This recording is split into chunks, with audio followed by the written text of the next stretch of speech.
Welcome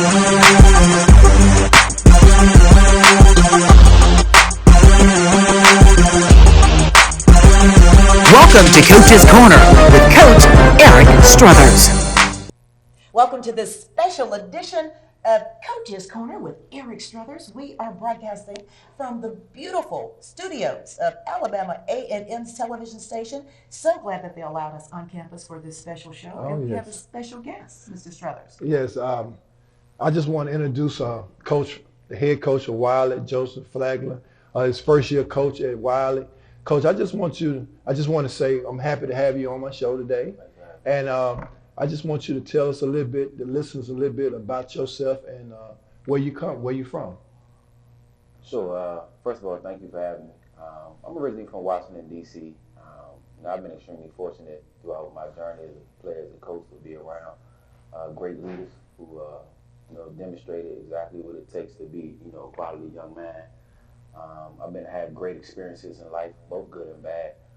It just helped me cultivate just a healthy perspective of life. And then also, just meeting great people to help me kind of cultivate who I am. So, through my journey, I just hope I continue to have those type of experiences. Okay. Well, let the listeners know where you played at and that kind of thing, your background and where you played at. Sure. Played at Savannah State. Well, I started out, my first year was at community college called College of Southern Maryland. Had some success there and garnered a scholarship to Savannah State University, where I played for probably one of the most pivotal influences in my life. Horace Broadnex did an outstanding job of just pouring into me. After that, I had a cup of coffee playing professionally in a few places, and then I got a call from a former assistant coach at Savannah State and asked me, did I want to start coaching? I said, absolutely not. I'm a player. I'm not a coach. Right. Then he called me back and said, hey, I'll pay for your master's. Then I said, hey, man, now it's time to make a grown man decision. Right. So, I started coaching, and the rest is history. Well, Coach, we knew each other before we got to this point. Right. And I was a coach at Jackson State where you was a player at Savannah State. And your coaches always would call me and say, Coach, let's play. And I did not like to play Savannah State because they played this unique style, man, of basketball. Now you bring it to this conference. And, man, I'll tell you, one of the teams that I hate to play is your team. When you play this matchup zone, man, just give me fits, man. And back then, I think we was at a tournament up in Chicago where I saw you play, and I was coaching at the time. So I think I got ties with most of every coach that's in the GCAC. Absolutely. And I just wanted the listener to know you did an outstanding job as a first-year coach. And tell your team was right there, man. You would, just a couple points here and there. And we had some great games this year. We had some really good games. Could you tell us a little bit more about your year from last year and then what you bringing in again for next year? Yeah, I was fortunate. Sometimes when you get a new opportunity, it comes down to two things. One is a demolition and reconstruction project. The other situation is usually just restoration. Wiley College has a tremendous amount of tradition when it comes to academics and athletics. We're here at Alabama A&M. We run the charter members of the SWAC. So, you work for a guy, Coach Payne, who did an outstanding job at Wiley. So I didn't really have to. It was a restoration project. Just try to get the right guys in there. And, it took some figuring out. We had the speed date, but eventually we got to a point where we got on the same page. And, I think, I was tasked to bring, infuse the program with character. Not saying that anybody else did prior to me, but that was what I was tasked to do. And we had some measurable success. This was the first time in 9 years the men's basketball program finished over 3.0. And also, this was the most wins. Awesome. Thank you. I appreciate that. And this was the most wins we've had in 5 years, and the first time we finished over 500 in 5 years. So, we had some measurable success, but now I'm just trying to continue that. As far as next year, I try to bring in guys that's close to my baseline. I try to, be a process-driven person and try not to put too much pressure on student athletes when they walk through the door. My main concern is, hey, let's try to maximize the opportunity every day. And if you do that, it'll take care of itself. So I think I got some guys coming in that's going to do that. Coach, how did you feel about being moved into the GCAC? Well, when I got here, that's a great question. So when I took the job, we were basically in the GCAC. I never coached in the Red River. me personally, I think it was, it made a tremendous amount of sense, obviously because of us being a historically black college university. But also, I've been in a few conferences in my journey in coaching. I want to give Dr. Barnes an outstanding, and I think she's doing an outstanding job. She's very Commissioner personable. Kiki. Yes, For those who are watching and may not know. I apologize. Yes. No, you're fine. She's done an outstanding job. I think the purpose of a conference is to, one, to elevate the member institutions that's there, and then two, the experience for the student athletes. And I think she checked both boxes. She's doing everything she can to try to elevate the brand of all the member institutions, and also, we've had a quality experience going through the GCAC. I mean, between our pod play, between our conference tournament, everything's been quality. So I appreciate it. And I'm gonna be a little tough on you. Right. But it's candid and Right. it's frank and it's real. I appreciate that. No one's heard of the GCAC, Right. really. I hadn't heard of the GCAC until last year. Right. So what are these schools doing, particularly the basketball team, to put you guys out there so that people do know about the GCAC? Well, I think, it's a process. It's some things that might be systemic that comes to that.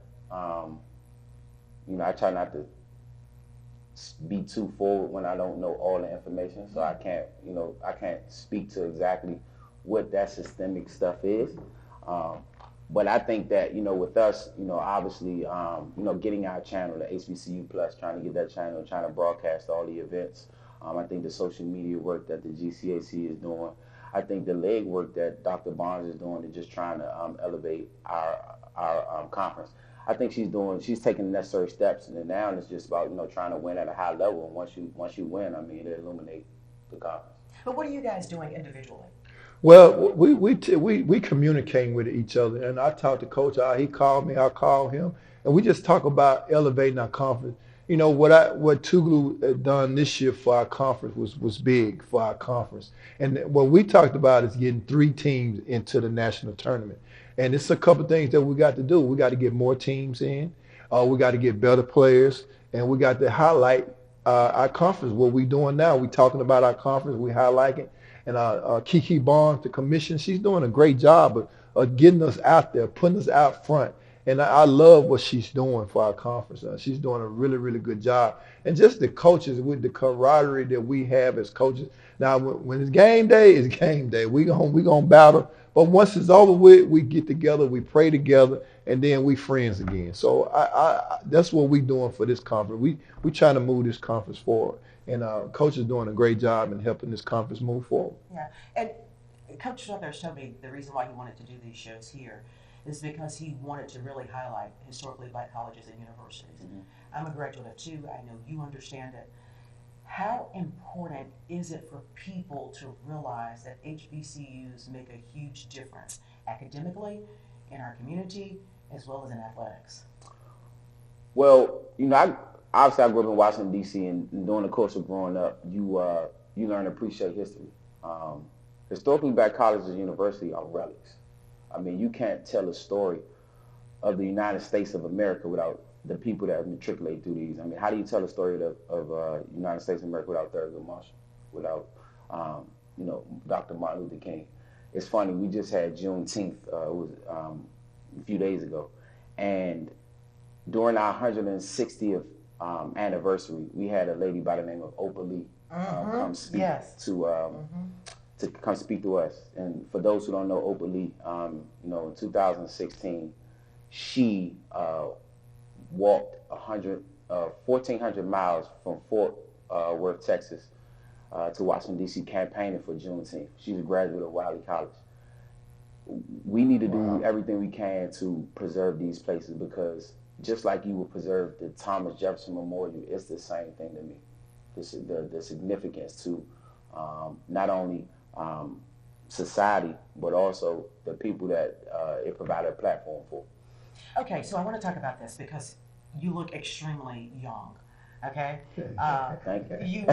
You've aged well, right? And so you're coaching guys who look as if they're as old as you, but they're not. Right. How difficult is it as a head coach to gain their trust? It's not, to be honest. I try to study leadership. I'm actually reading 2 books right now to try to help me in that space. One is The Coaching's Guide to Teaching, and then the other one is 21 Laws of Leadership. I think it's important that I try to continue to work on myself in regards to leadership, and if I do that, I can look a man in the eyes and he'll follow. You said when you took the job, I believe I read that you want to mold the men that you're dealing with. Right. How do you do that, and what exactly are you trying to mold them into? Well, I preach trying to be intentional about your processes when it comes to what's next. A lot of times we parrot graduation, which is, obviously that's the end game, but to me that's just the starting point. Oh yeah. Life really starts to hit you once you graduate. So I try to mold them by helping them figure out, okay, what is the path that you want to take to be successful. And I try to be intentional about that in our program. So I want to mold them into, guys that have high character. And if I was to say what is character, to me, it's just having integrity when it comes to your process. Just trying to attack the day every day with honor and decency. And if you do that, then, I think you'll end up being a solid man. Someone who has integrity looks like? It could look like anybody. Can you kind of unpack that for me? Yeah. So when I think integrity, I think someone that I can trust. Right. I think someone that's not going to fib, as we say down south. Mm-hmm. I think it means someone who will stand up, whether it's right or wrong, and whether it's popular or not. Right. So when you say integrity, what does it look like to you? And who is an example of someone who has stellar integrity? Well, I could tell you, to me, first to answer your question, obviously somebody you can trust, but somebody that has discipline. Somebody that has, okay, you have goals. Okay, these are the steps that you need to take to get to your goals. If you pursue these steps daily, usually you'll meet your goal if you pursue these specific steps. Somebody in particular is a young man that I coach. His name is Demarius Houston. I told, at our sports banquet, I said, I believe in mythological creatures. This kid is, he's one of the best kids I've ever been around, man. 4.0 student. Never missed a day, wasn't in the gym. I sat down and had a conversation with him one time. I said, hey, man, how you get a 4.0? Just in jest. And he said, Coach, I just do what I'm supposed to do. And at the end of the day, man, that's character. Just do what you're supposed to do. Yes. Everything else will figure itself out. I rarely talk about wins and losses. If you do what you're supposed to do, if you discipline, it's going to figure itself out. Yeah. But the problem with us in life sometimes is we don't do what we're supposed to do, but we want a certain end game. It don't work like that. Mm-hmm. So to me, that's character. What's next for you? That's a great question. I say the end game, I don't look at a job as an end game. I look at a purpose as an end game. Mm-hmm. And I think I found my purpose. And like I said, man, it's just, trying to help out guys that I've been in that space. I've made mistakes. And I've learned from it. And for me, it's about right now just being a tour guide. And that is, hey, I've been where you all want to go. So let me try to help you get there as best as possible. And if you can get there, my job is done. So I want to talk about this because you mentioned purpose. Right. And I had someone to tell me once, and it's my mantra when I speak to kids. You tell me what your purpose is, but what is your passion? Because I believe that when your purpose and your passion collide, that therein is your calling. Right.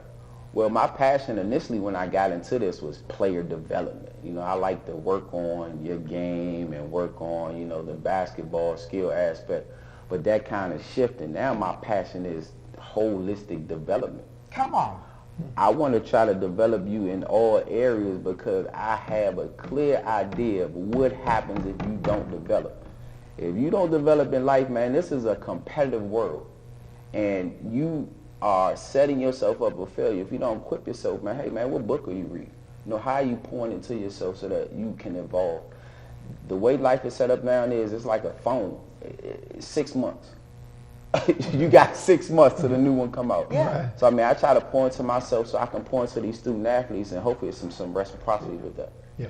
Well, Coach, I just want to take time. I know you was in a very serious accident before the season started. And, man, I take my hat off to you to be in that kind of accident and still be able to get your team ready to play at a high level, man.